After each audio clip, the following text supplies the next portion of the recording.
की कहर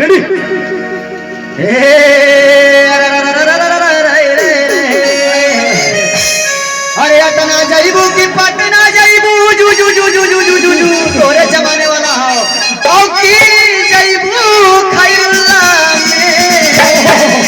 औ काहे चले भीतर से तोरे की बड़ा मजा रसगुल्ला रे काहे चले भीतर से तोरे की बड़ा मजा रसगुल्ला औ बड़ा मजा रसगुल्ला बड़ा मजा रसगुल्ला रे काहे चले भीतर से तोरे की बड़ा मजा रसगुल्ला रे काहे चले भीतर से तोरे की बड़ा मजा रसगुल्ला रे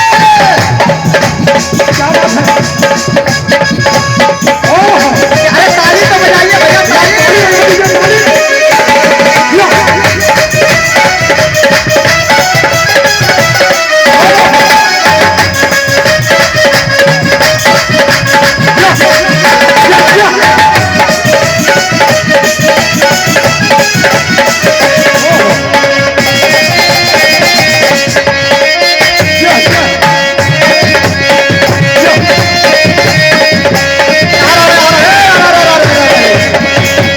अरे मंदिर में सोहे लपन्ना पुजारी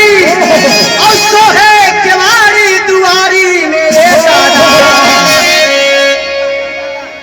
हुआ का बाप हो अब ऐसे बढ़िया कहरुआ का सुनाई तो के अरे पाकी गई लगे हुआ लटकी गईली बाली आखन तोरे मतवा खुद कहरुआ ना बता है भी तू एक आ चाहता ना फूल जगदा जो और सोहे केवाड़ी दुआरी भैया बिन्ने सबके आप पर सब प्रधान भैया है निचवा ही लगता है खूब मर्दवा जगह है ले वो एकदम फेसवा चालू कर दिलो अपन वीडियो चाहे तो सरकार मंदिर में सोहे लपन्ना पुजारी और फूल चाचा सोहे केवाड़ी दुआरी में और मर्दा मनयवा सीमा पे सोहे मौला मर्द ससुरारी मर्दा मनयवा सीमा पे सोहे मौला मर्द ससुरारी में मौला मर्द ससुरारी में मर्दा मनयवा सीमा पे सोहे मौला मर्द ससुरारी में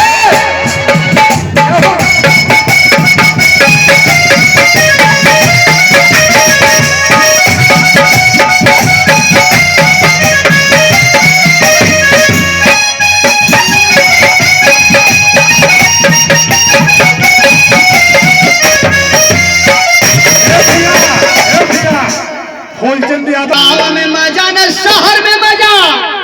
इतने भैया बाबू जुटे हैं आज हम तो सबके बताएंगे सबसे ज्यादा मजा कैमरा वाला भैया सबसे ज्यादा मजा कहाँ है संदीप भैया हम बताओ अरे गाँव में मजा न शहर में मजा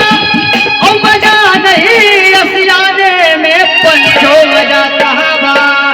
और 3 बजे आके जगह है पुकार की सुतल रहा